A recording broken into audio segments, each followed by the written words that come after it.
Okay, listen, I feel like in my last video, I sort of focused on being optimistic or like hoping that this was just like a publicity stunt or something. I don't know. Nah, yeah, this is really happening and I've sort of just started processing that now for real. But yeah, I'm hoping this isn't going to be a super long video or anything. So I'll just really quickly go over some things that I want to touch on. So briefly, when I feel like the game started losing its charm, and this is just an opinion, so I could be totally wrong, but this is just what I feel. And the addition of these like silly corporate features in their funny Overwatch game, we'll look into that together, right? And just I don't know, just some closing thoughts or sentiments. I don't know, we'll figure it out. So some things I won't be doing in this video. I won't be discussing like meta, how powerful heroes are, how bad they are, all that shit. The reason I'm saying this is because a lot of clips that I've seen have meta discussions or like claims that the balance of the game is why it's dying. And while I respect everyone's views on it, I don't want to lay things out as like fact. This is just my opinion and I really don't want to misinform anybody. I don't have some point to prove or anything other than that, you know, ABK is fucking garbage, but yeah, all right, let's start.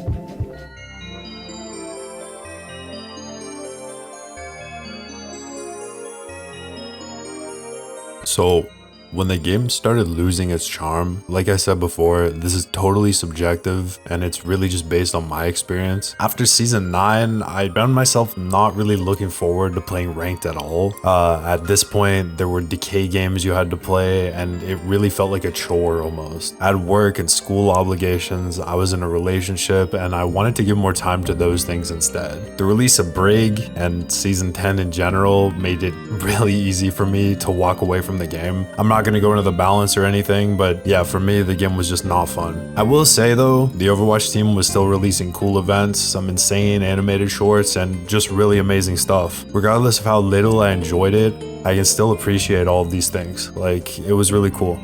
From season 10 and beyond, I don't really know what happened as I distanced myself from not only the Overwatch community, but just the game in general. I still played occasionally under a lot of different aliases, but I wasn't a high rank or anything. I didn't really play to improve, and honestly, it was way more casual. Overwatch was something I'd play with my friends when we were bored, and like that's really all it was. I'd like to build on that point a bit more. For me, the importance of playing in a party is insane. Any team-based game is always way more enjoyable if you're in a full party. By around season 26, my friends had completely lost interest in the game and played extremely rarely. There were almost zero instances that I can recall where I played in a full stack, and honestly, it kind of sucked.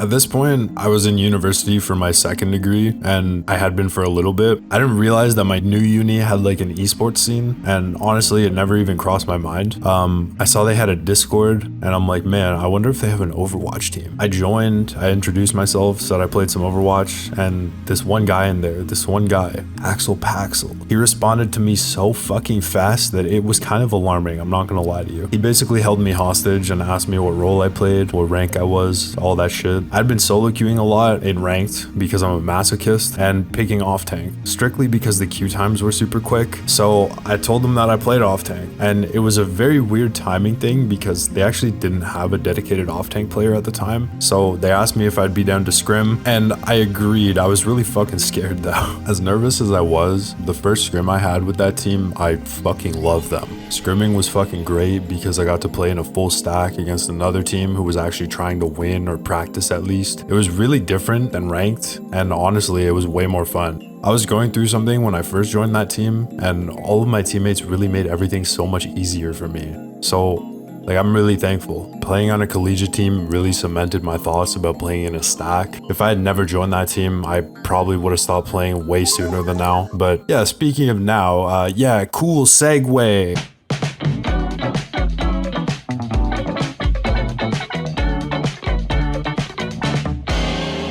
Overwatch 2, The hit new sequel to Overwatch 1, guys. Some cool features in the new adaptation of Overwatch. You can pay $50 fucking to buy the Watch Point pack. This pack gives you some skins and the fucking battle pass. The fucking battle pass. That shit look like the battle pass for season 1. And it gives you access to the closed beta for money. No way. That's crazy. What a good deal. Okay, yeah, seriously, at this point though, I think most of us knew it was fucking doomed.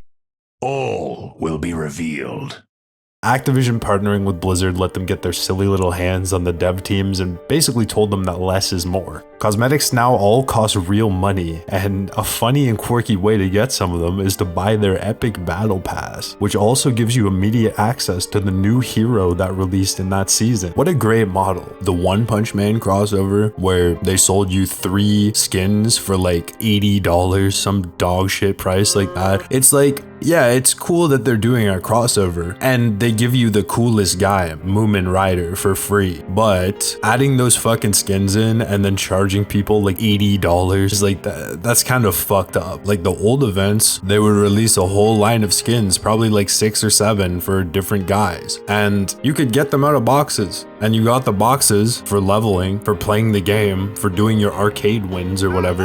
And this whole time, like the reason why people put up with this is because Overwatch 2 is marketed, right? It's a sequel because there's going to be a PvE mode, a campaign with talent trees, all of this cool shit, and everyone was like, damn, all right, that's fair. That could be a sequel, sure. But now we realize that, okay, PvE isn't real. They're gonna release, I think, what did they say, like missions or something? I don't know. It could be cool, maybe not. I don't know. I haven't seen anything about it, but it's definitely not what we were promised originally and the whole reason for the sequel, you know what I mean? So yeah, we have Overwatch 1 with less features. They just deleted shit. The on fire system, the level border, all of that, the cool rank system. And yeah, like we're left with this. These silly corporate decisions, their new money making method, but most importantly, just constant lies. I could sit here for hours and complain, but it really just boils down to the lack of transparency. Blizzard as a corporation used to be extremely trustworthy. If you saw a game by Blizzard, you would really think that it was probably a good one. Now, they're asshole corporate goons. Among them is Bobby Kotick. They basically destroyed the original vision of the game, and as a result has just left their player base in shambles. I don't think Overwatch as a game is bad. I think Overwatch is great. The balance of the game, the matchmaking, ranked in general, that's all up for debate, but not by me. I think Overwatch by itself was a great game. Had periods where it was dog shit, but overall I loved it. Overwatch 2 though is the worst excuse for a sequel that I've ever seen. I've seen people comparing Overwatch 2 to like the Call of Duty franchise, and yeah, they're absolutely right in doing that. It's like Overwatch remastered, except they went backwards. But yeah, okay, enough of me being angry. Bruh. Overwatch, for me, that game is involved in a lot of my fondest memories, and it's so shitty that this game I've tried to love for so long is finally just unlovable. My biggest fear of this whole thing, and it's really sentimental, is just I really hope a lot of the friends that I've made through this game stay in touch. Like, to my team, Varsity, you guys are the worst. The fact that I like playing with you guys so much that it kept me from quitting this game, no, like for real though, you're all the best. I appreciate you all. JV Black, JV Red, my silly guys, the silliest guys even. Thank you for probably the best year I've had at this school. Silly stacking during demon hours at 3 a.m. was fucking insane, and I'm sorry for enabling this behavior, but yeah, I think that's about it. See ya.